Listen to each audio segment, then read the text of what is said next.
Hello, everyone. Welcome to our Groong Weekend Review for February 9, 2025. Today, we are talking with Anna Karapetyan, who is a political scientist and lecturer in Armenia. And before we begin, a big heartfelt thanks to all of you who are supporting us. And you can learn more about all of this at podcasts.groong.org/donate. And of course, comment on our podcast, like, share, and subscribe. Everything that you can do to help us increase our engagement rates and increase our reach. Thank you in advance. Okay, well, on with the show. Hello, Anna. Thanks for joining us today. Thanks for having me. Hello, Anna. So, Anna, pretty much all of last week, Pashinyan was in Washington, D.C. The stated goal was the participation in National Prayer Breakfast, which is a part of the annual International Religious Freedom Summit. This is I'll call it the IRF Summit. He gave a speech at this thing, but we don't know exactly what he said because they call it a quote unquote closed format summit. So it's a secret thing, I guess. He also met with a handpicked group of Armenian Americans at the Armenian Embassy in Washington, D.C. He gave a speech at the Atlantic Council, which is a NATO adjacent think tank, and he had a photo op with Vice President J.D. Vance.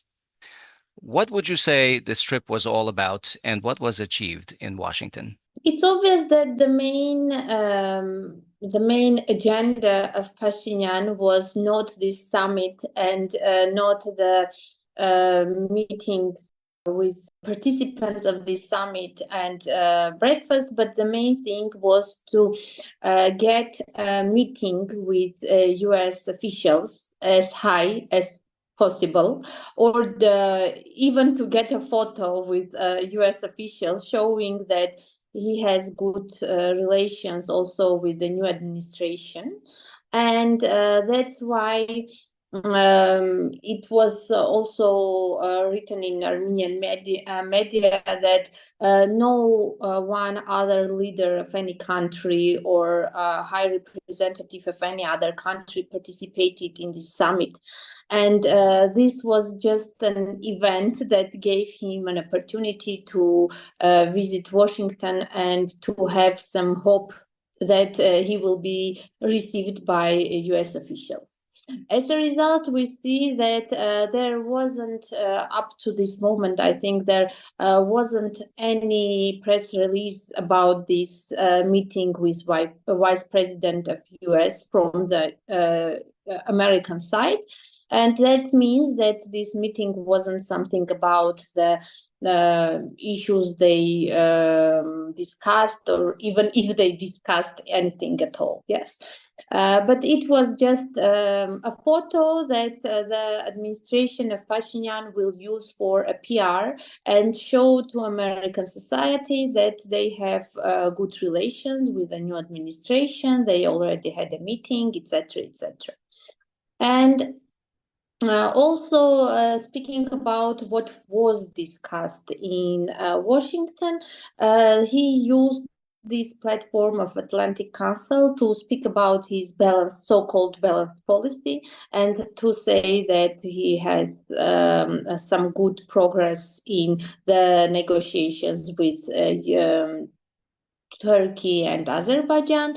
And also, I think that the important point was his meeting with Armenian diaspora, where he announced some new points of his vision of how Armenia should develop and how the relations of Armenian diaspora should develop. That is something that is needed to think about and to be spoken about, and this is his new agenda, and about which he's speaking everywhere, and he's developing this discourse during the last days. Actually, like you said, the media did report that he also tried very hard. His group actually tried very hard to get a meeting of some sort with President Trump, but that didn't happen. What was so important about some kind of a photo op? Is this some pre-election effort on his part? Not only pre-election, but as we all remember, during the last days of Biden's administration, Armenia signed a declaration of strategic partnership committee, and there was a lot of discussions about is this document also important for the new administration of US, or was it just something that was signed by Biden's administration just to show his positive attitude towards Pashinyan's team and so on? And that's why it was important for him to have some high-level meetings and show that this agenda is also on the table with the new administration, and he has some ties, and this process is going on. But we see that this agenda wasn't discussed, or even if it was discussed during this meeting, it isn't as important for the US side as Armenia's government would like it to be, and they are not speaking about it publicly. Now, I know that the IRF summit was a closed format thing, so we don't know exactly what he said, as I mentioned earlier. But you would think at some kind of a religious event, there would be talk about religious freedom, human rights, POWs and such.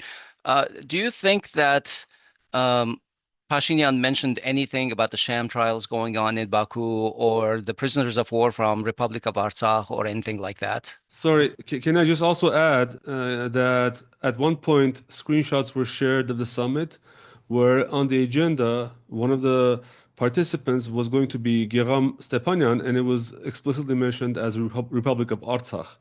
Then I don't know how old that screenshot was, but the most recent agenda had, removed Geram Stepanyan and included only Sharmagh Mardi, who appears to be with the Center for Truth and Justice, which is an Armenian group. But do you think this change in terms of the speaker selection as well as the attribution, it would be interesting to see a summit in participation of President Trump with, someone from the Republic of Artsakh. Now that changed all of a sudden. So do you think that Pashinyan's presence was the impetus for that change? To be honest, we cannot judge about it as though we don't have the information about what was going on and why it changed. That's why I don't think it will be very correct to have some commentary on this. But coming to the issue of did Pashinyan speak about the processes going on now in Baku and about war prisoners of Armenia, of Artsakh, it's also difficult to say, but even if he spoke about it, we see he from time to time he speaks about this, and he had also mentioning of this in his article that he published in during the last 2 days, and he spoke about this issue. But at the same time, we see that Armenian government isn't doing something serious, or just we don't see it publicly to move this process on. He just from time to time he speaks about it because Armenian society is asking him to say anything about it and to have something done towards this issue. But we see that all the issues connected with Artsakh and are not in the agenda of today's Armenian government. Even more, the government of Armenia is doing everything to show that the issue of Artsakh is closed, and we must not think about what was in the past. We must think about the future, and our future must be just only about Armenia with its territory we have today. This shows that the main agenda is not about speaking about these issues. Okay, let's move on. As we said, he gave also a speech at the Atlantic Council. Now, this is a very pro-NATO, anti-Russia organization. It was receiving a lot of funds from USAID and similar sort of organizations which have been cut now. But in any case, it is a huge outfit, and just the mere presence of Pashinyan there, I think, is a signal. But in any case, Pashinyan at that council talked about the new concept of foreign policy. And he said something, and I'm quoting him, he called Armenia's foreign policy balanced and balancing, I'm quoting. I mean, it's difficult to understand from that what it means, but what does he mean by that? And is this similar to what previous administrations were doing? For instance, under Kocharyan, it was called complementarity. Under Sargsyan, I think it was called and.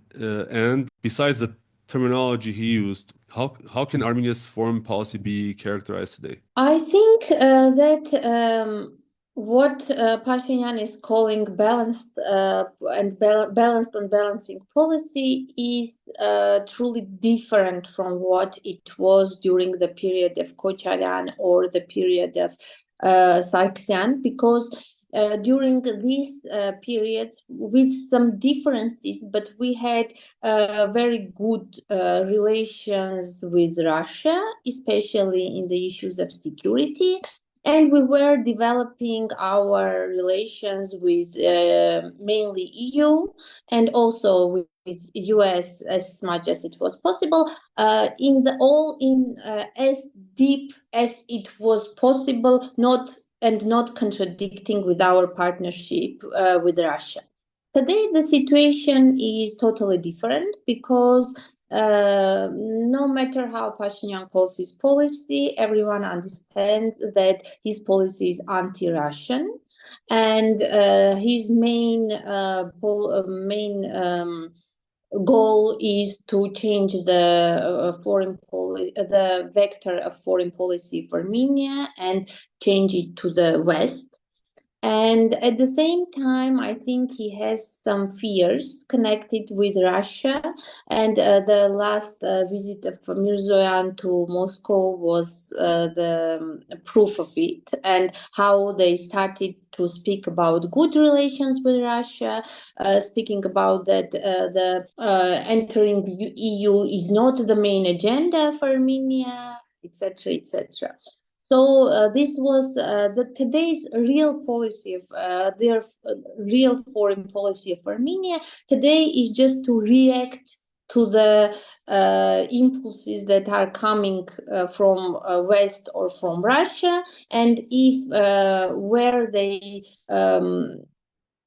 start shouting, and the government of Armenia is going there saying that no, there are no problems in our relations, everything is good, etc., etc. So he's going to the West as much as possible, and when this provokes some problems from Russia, they are going to Moscow saying that no, you understood it wrongly, we are not doing something to change the vector, etc., etc. But what is he really doing? It's not about balancing, and it's not balanced policy. It's about breaking the relations with Russia and going to the West as much as possible. At the same time, we must understand that there is not we don't see a big will from the West to welcome Armenia in some European or transatlantic organizations, and this way to West doesn't mean that Armenia will become member of some European organization. Right. So more like, I guess he meant the Orwellian version of balanced and balancing rather than the direct version. So Pashinyan claims that he made significant progress with Turkey recently and Azerbaijan. Is this what we're seeing in real life? How would you characterize Armenia's relationship with both of those countries? Armenia continues to meet all the preconditions that Turkey and Azerbaijan are setting in the process of negotiations. And also during the last period of time, we see that it seems like Armenian government is trying to involve Turkish side in the processes connected with Azerbaijan, and Pashinyan is like asking Erdogan to push Aliyev to go to signing of the document and having good relations with Armenia, etc. Of course, in this context, Pashinyan will have to pay some price for some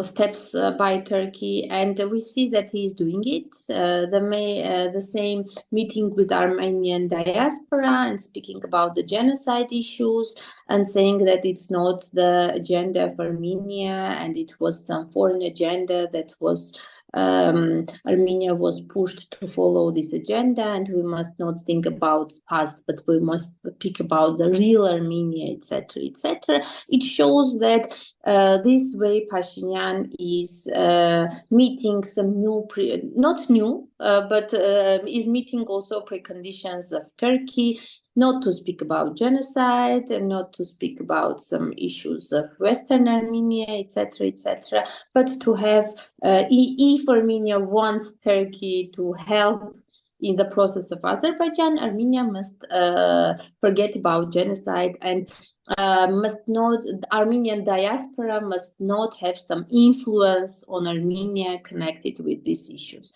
And this is what we see today, what Pashinyan is doing, what he did in Washington, what he's doing today in Paris when he's meeting with Armenian diaspora also and speaking about that all the Armenian parties are Dashnak Tutum party and this is not the good ideology, we must change this ideology, etc., etc. Can I just also mention that we're discussing last week's news, but already essentially Pashinyan came back to Armenia for a day over the weekend. His domestic partner Ana Hakopian stayed in Qatar. I don't know for whatever reason, but Pashinyan was back in Yerevan, and then just today he left for Paris for an AI summit, and he got a lot of nice photo opportunities with world leaders, including Modi and Trudeau and Macron. So, anything that you can say about his agenda for his Paris trip, or I'm not sure if it was in Paris, but his trip to France? If we look to what's going on and what he's doing, we can see that he has some fears connected with Azerbaijan, and the same, his article was speaking about these fears he has, that Azerbaijan is preparing some new war against Armenia, and he's looking for some points that can make this war legal for Azerbaijan.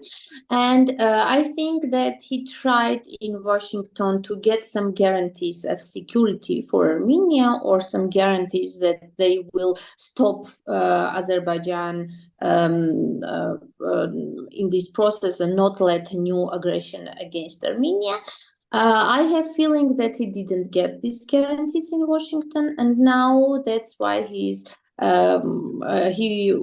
went to Paris to get some guarantees from France that they will help Armenia in this situation, or they will try to speak with Azerbaijan. But in this context, we must remember that now Azerbaijan has very bad relations with France and with government of France, and I don't think that in this context the France is not the one mediator who will be able to prevent some aggression. But I think that Pashinyan in this context he hopes to get some guarantees that France will help in the issues of security if a new war starts. Anna, how is that possible physically? How can France help really prevent violence against Armenia? It's not realistic to wait that France will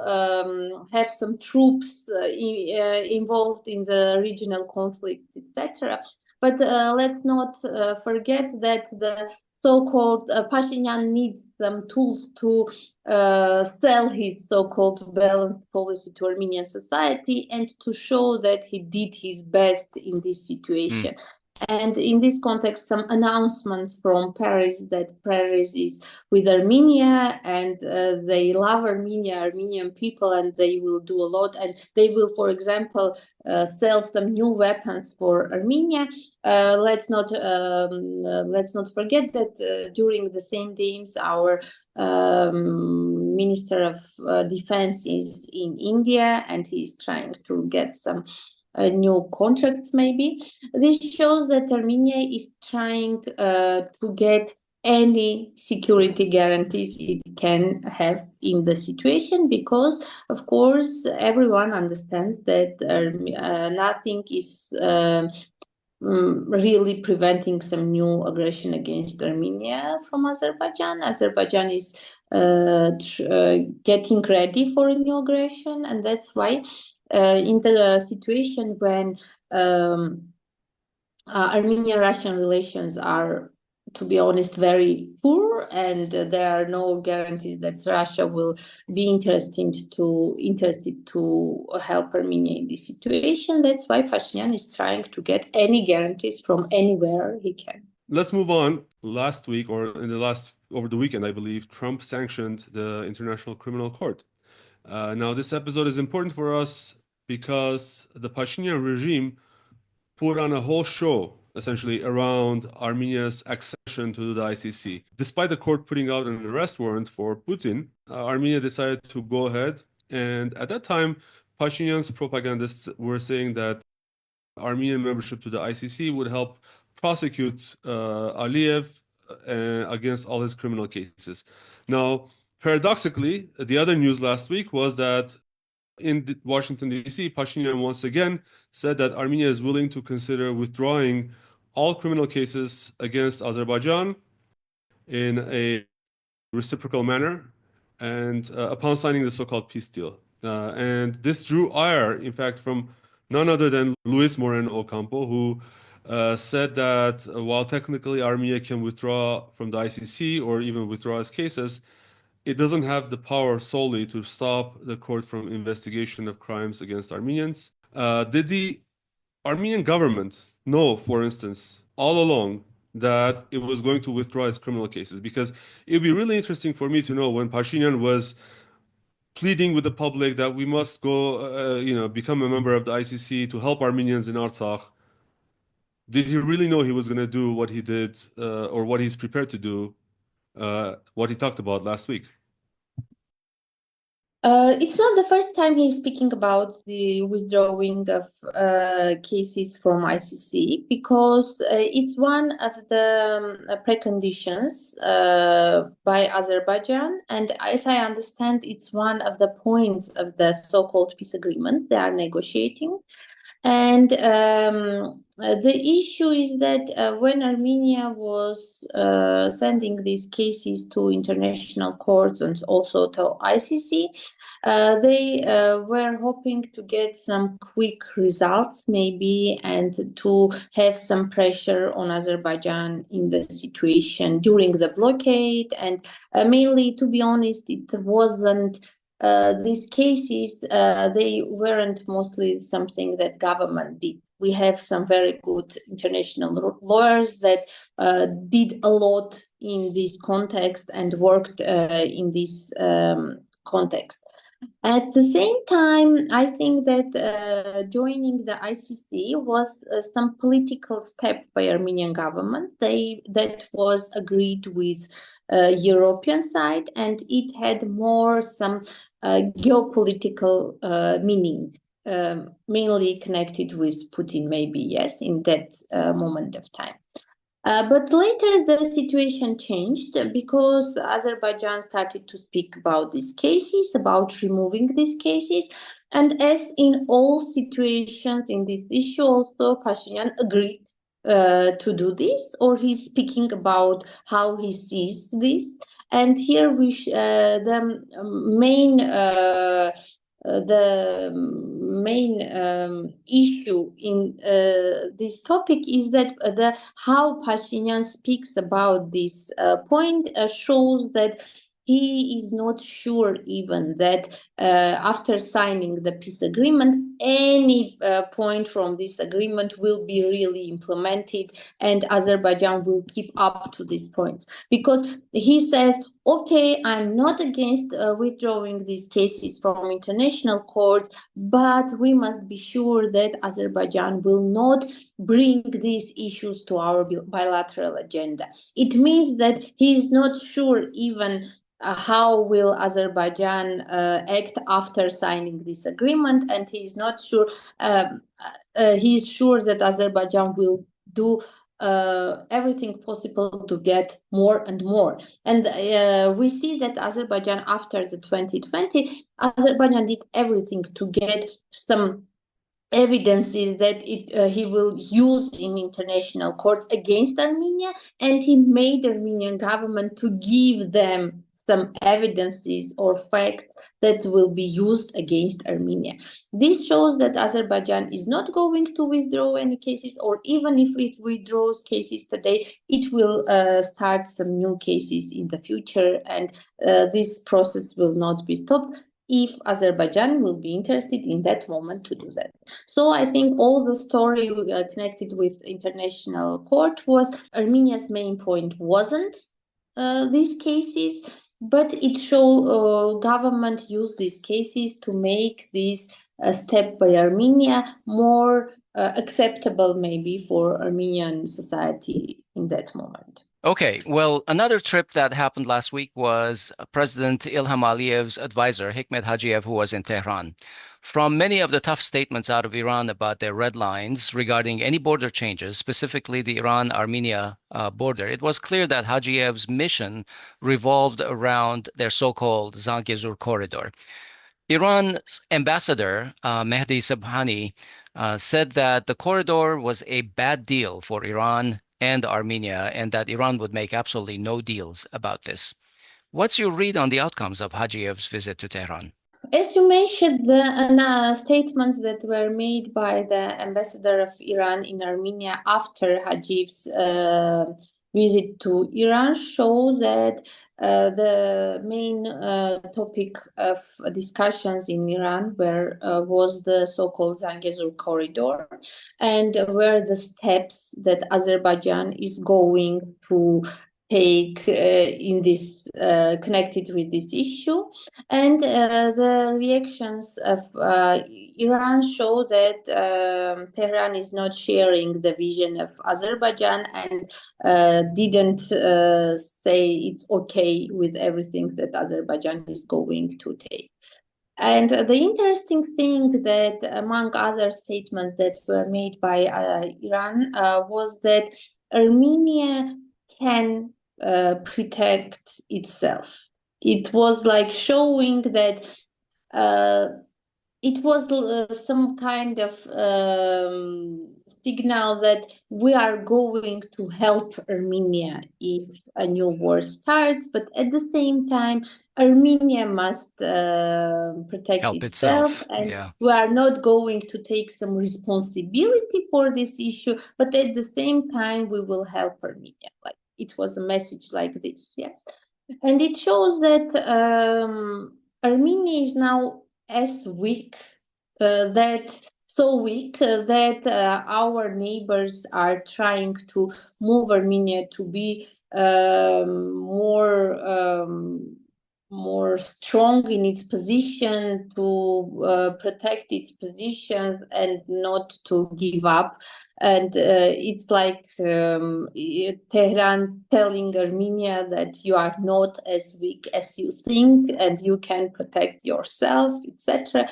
It will be really, it's really very sad that we have this situation, but this situation at the same time shows that Azerbaijan didn't reach a full consensus on the issue of Zangezur Corridor in the region, and it gives a hope that this can, if not stop Aliyev, but will give some time to Armenia to do something in this context, to get some consolidation, to try to get some foreign protection or for foreign help in the issue of Zangezur Corridor. Yeah, I think Sobhani's actual words were that Armenia's ability to defend itself should not be underestimated. And I agree with you that that message itself should not be misconstrued. I mean, he is telling Armenia to stand up and get a backbone a little bit, which is not sometimes how it's going to be sold by the Armenian government.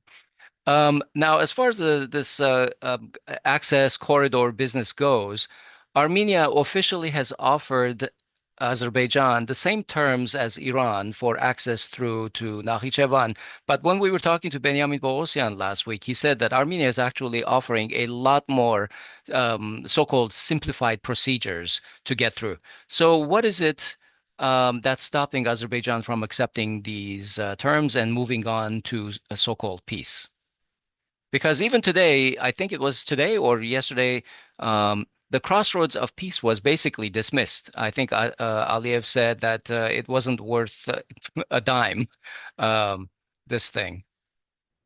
The main problem why Azerbaijan and Armenia are not reaching some consensus in the issue of opening the roads in the region is that the main goal of Azerbaijan is not about communications. The main goal of Azerbaijan is not to get a road that will connect Azerbaijan to Nakhichevan. It's mainly a political issue for Azerbaijan, and the main goal here for Azerbaijan is to get this territory under the control of Azerbaijan. And the so-called road that is crossing the territory of Sunnik region will mean that the southern piece of the Sunnik region will soon be not populated with Armenians, because Armenians will be cut off from the main Armenia by this road that is under control of Azerbaijan. It's understandable that they will possibly leave their houses, and this territory will also later get under the control of Azerbaijan. And this is the main goal of Azerbaijan, and that's why this is more a geopolitical issue for them, more a political issue than some economical issue or issue of roads in the region. And Asbed, I think that we plan these questions together, but I think every time we seriously ask, why isn't Aliyev or Azerbaijan accepting this deal or that deal? I think we're doing a disservice and we're helping spread the Azerbaijani agenda, because we know that every concession from Armenia will be followed up by a new demand from Azerbaijan. So yeah, as we've talked before, Hovik, these are not even negotiations. These are not even negotiations. These are basically command and serve kind of a situation. Yeah. So it's important to understand that Pashinyan is on his knees and Aliyev is making one demand after another. So while we are obliged to ask these questions, we should also be obliged to say that this is another humiliating treatment of Armenia and Armenians that Pashinyan is allowing Aliyev to do. And I think it was in Washington when he said that 2024 was one of the most peaceful years for Armenia. But the reality is, for every time there has been a demand, he has sold part of Armenian sovereignty and territory to gain a few more months of only threats instead of attacks. So, and the Iranians have come to the point of saying, basically, stand up and defend yourself. To continue your idea, the 2024 was a peaceful year for Armenia also because anytime that there were threats from Azerbaijan, Pashinyan came to Armenians and said, look what's going on, and we have these threats, and if a new war starts, we will lose it again. We don't have a chance to protect ourselves. That's why we must do what Azerbaijan wants us to do. That's why we had so peaceful year. It's not because they had some good relations or they had some compromise not to have a new escalation in the protest. Right. Indeed. So one additional topic is this recent escalation in rhetoric between Aliyev and Putin, or Russia and Azerbaijan. The tensions last week increased even further between the two countries, fueled by ongoing disputes, at least the pretense is the ongoing dispute over the crash of the Azerbaijani Azal aircraft, which happened in Aktau. But the aircraft, for those who are not aware, the aircraft was apparently damaged on its way from Baku to Grozny in Chechnya, in Russia. Afterwards, the airplane diverted its flight to Aktau in Kazakhstan, so all the way across the Caspian Sea, and it made a emergency landing, and there were deaths. And Aliyev basically keeps blaming Putin for this, even though Putin apologized for what happened, even though without explicitly acknowledging Russian responsibility for shooting down the plane. That was not enough for Aliyev, and Aliyev keeps saying that Russia must take ownership of this. More than that, Hovik, I think that recently he has asked his Department of Justice or somebody to prepare some international suits against Russia. Yeah. And it's gotten so bad that Azerbaijan also closed down the offices of Russia House, which is managed by Rossотрудничество, which is the Russian soft power arm of Russian government, basically like the USAID for Russia. And even it went to the point where I believe I saw one of the headlines that said that Armenia should be punished for being too cooperative with Russia. So Azerbaijani media were blaming Armenia for being cooperative with Russia, whereas it's Azerbaijan who 2 days before the attack on Ukraine, the special military operation, signed a strategic deal with Russia. Anyway, I mean, just to give you a contrast, at the end of December, Aliyev gave an interview to Russian public TV saying the relations between Russia and Azerbaijan couldn't be better. Russian schools in Azerbaijan, everything is going so good. And then we have this. So what does Aliyev exactly want? What is the reason for Aliyev's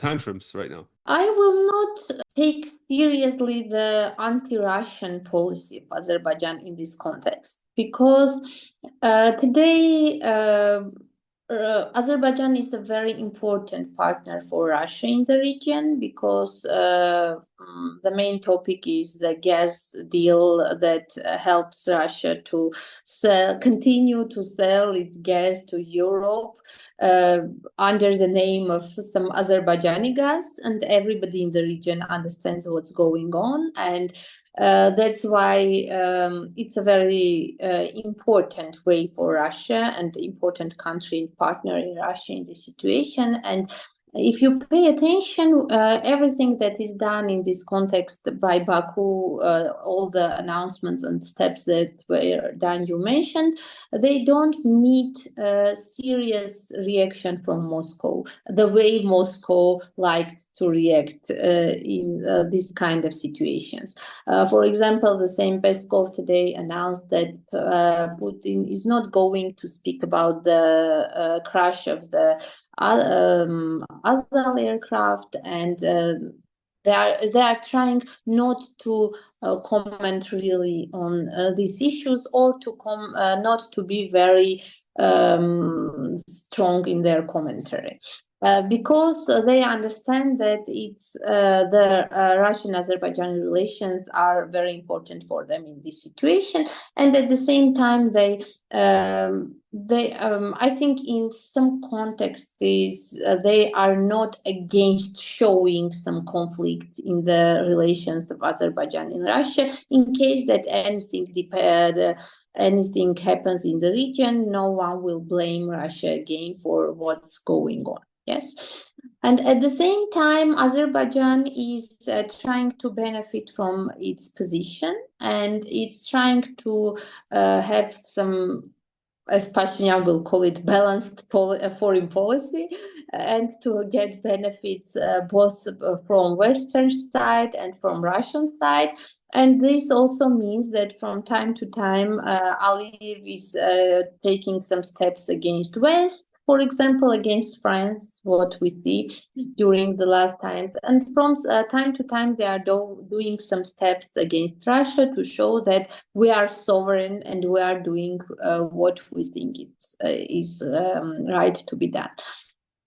But we have the same situation during, for example, the war of 2020, when again Azerbaijan was so important for Russia in that period of time that Russia even didn't react seriously to the crash of Russian helicopter that was struck by Azerbaijani side. So when the game is very big and very serious, some little steps or these rhetorics are not paid much attention, because the prices are very high in this game, and the more important things, they are in the agenda of bilateral relations. Do you think it could be essentially like a very transactional,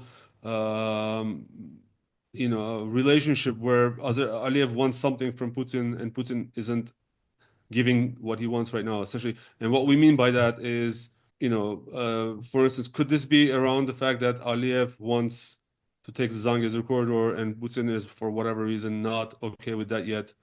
Or at least Or he's not what could applying be? enough pressure Yeah. on Armenia to do that. Yeah.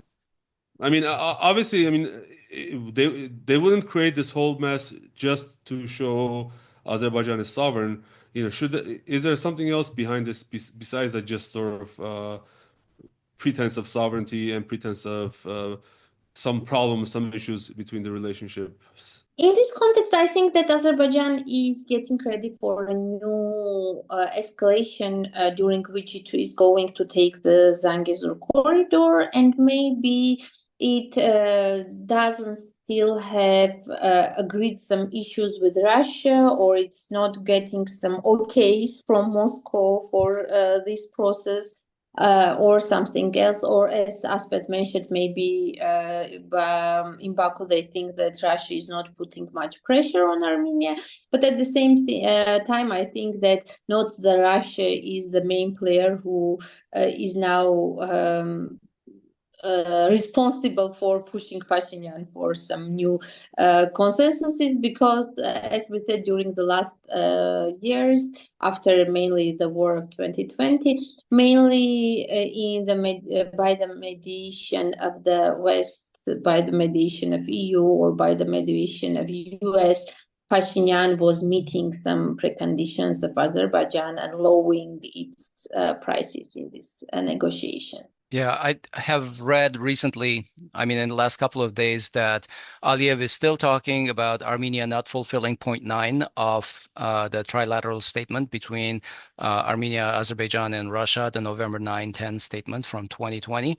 And I still don't understand exactly why Pashinyan never comes back and says, what about the first 8 points? What about the fact that you haven't left any Armenians in Artsakh, the Lachin corridor is gone, et cetera, et cetera. There's 1,000 prerequisites to point 9 that haven't been taken care of, and there's absolutely no mention. And instead, Alen Simonian comes out and blames Armenians for leaving Artsakh after 9 months of blockade and going hungry.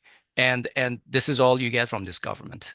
I'm just shocked at how not passive, how actively negative and malignant the government acts. Yes, and truly none of the points of the agreement of November 9 is now today fulfilled, or just not the points that expected some steps by Azerbaijan, but the Armenian side fulfilled all the points it had after the days after the war of 2020, and now we have none of the points is really fulfilled on the ground.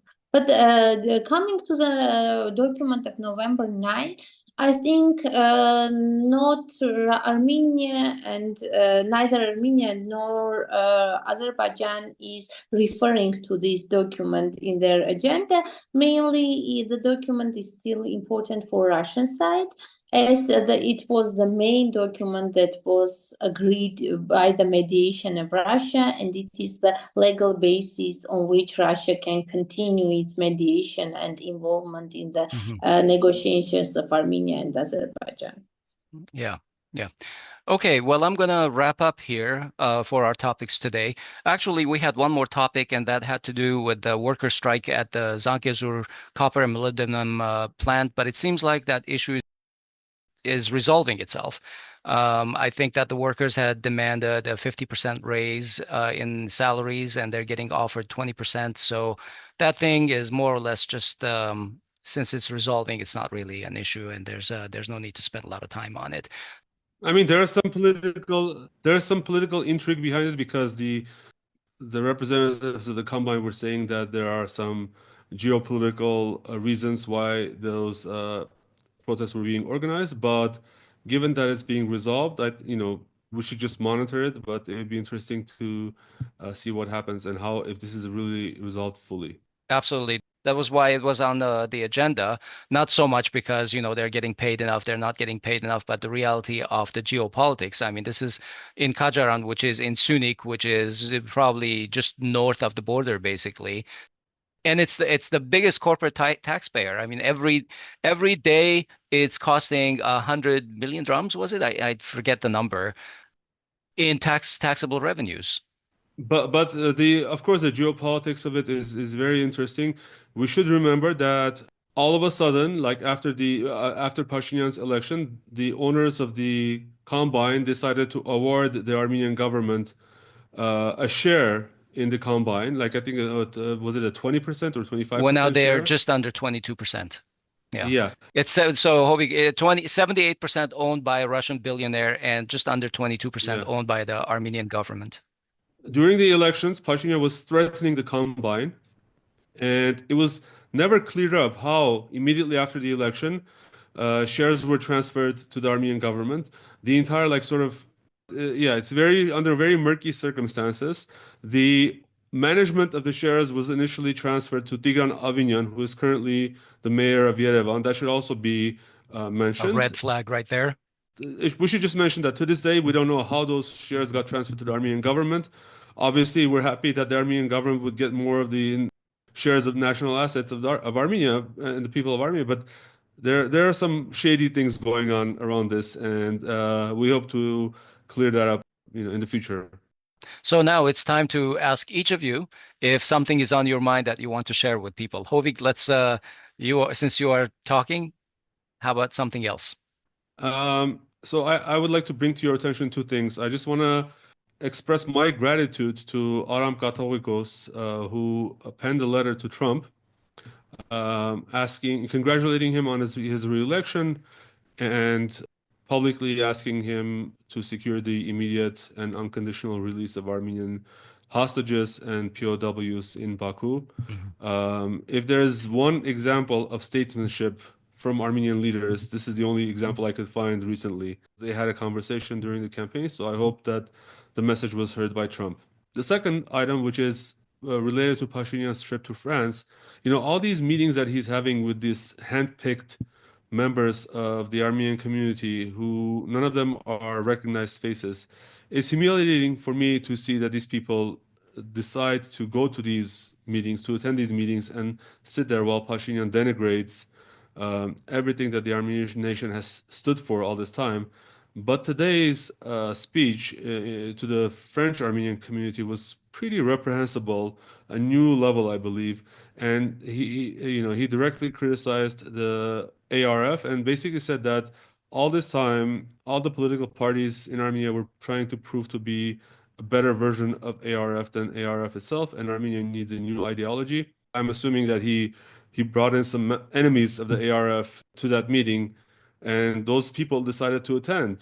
So I want to question all those who were in attendance that day, why they attended, and what could possibly benefit from being present in that meeting and listening to what Pashinyan had to say, which is completely antithetical to what Armenia and Armenianism stands for today. Good call. Good call. So if any of you are listening, actually try and get in touch with us. We would like to understand exactly why you attended those meetings. A couple of weeks ago, I think it was in Switzerland, where he met about half a dozen or a dozen people. That's where he denied the genocide. And when he left, he did get slammed from the diaspora, even from the Switzerland community, for the things that he said. But I'm not sure exactly how the exchanges in the room went at that moment. Yeah, but what kind of a backbone do you have to have, knowing all these things that Pashinyan did to this day, then to go to that meeting, address him as Mr. Prime Minister, and say, "Why are you denying the Armenian genocide?" I am pretty sure that none of these people would attend a meeting with the representative of the Turkish government who said that it was, the Armenians who committed a genocide against Turks, complete denialism. And, Mr. Prime Minister, why are you denying the Armenian genocide? Anna, have we left any topics for you? I was thinking about just what you were speaking about, but some in other aspect, because the thing that I'm thinking about the last weeks when Pashinyan started, especially to speak about its real Armenia concept, about its denying of Armenian genocide and putting it under the question why we have this agenda, etc. And what Alain Simonian is today speaking about in Armenian National Assembly, it's something like a nightmare we could never think can be real in past, some like 4 or 5 years ago. We couldn't even imagine that these things can happen. But the more thing that makes me thoughtful is not why they are speaking this, but how it is possible to say such things. To say such things in National Assembly for Armenia, to say such things during meetings with diaspora, and not to have any real national resistance in this situation. Why Armenian society is not speaking loudly about it's not acceptable, and these concepts are not about Armenian people, are not about our society, and what makes us Armenians, as you ask, are these people Armenians? It also refers to all the society of Armenia, in fact, because we are the ones who hear all these things that are spoken, and we are not doing anything really, and we are not reacting to these things that are said, and they understand that that's okay. They can go on with this agenda. This agenda is acceptable for Armenian society, and we must change the ideology. And if they change this ideology, will we be Armenians after the ideology will be changed? Thank you. After the depth of all of your comments, I think it'd be too shallow for me to think about the price of eggs and things like that in the United States. So no thoughts from my side. Okay, let's wrap it up here. Thank you so much for joining us today, Anna. We appreciate your time. Thank you. Thank you, Anna. Okay, that was our Week in Review show recorded on February 11, 2025. We've been talking with Dr. Anna Karapetyan, who is the director of the Insight Analytical Center for Applied Policy and Research. She has a doctorate in political sciences and is a lecturer at the Russian-Armenian University. For more information on all of us, you can go to podcasts.groong.org/episode number, and we are listed at the bottom. Click on any of the names to get more about the bios. Okay, well, I'm Asbed Bedrossian. And I'm Hovik Manucharyan. And my request is for you to hit that like button, share the podcast, and subscribe. If you're not subscribed yet, shame on you. But please also consider adding a comment. What you think works, what you think doesn't work. Give us any feedback you can. And in general, that also helps us get more engagement from our audience. And, we always appreciate that. Exactly. And we'll be back next week with our next Week in Review. Take care. Bye-bye.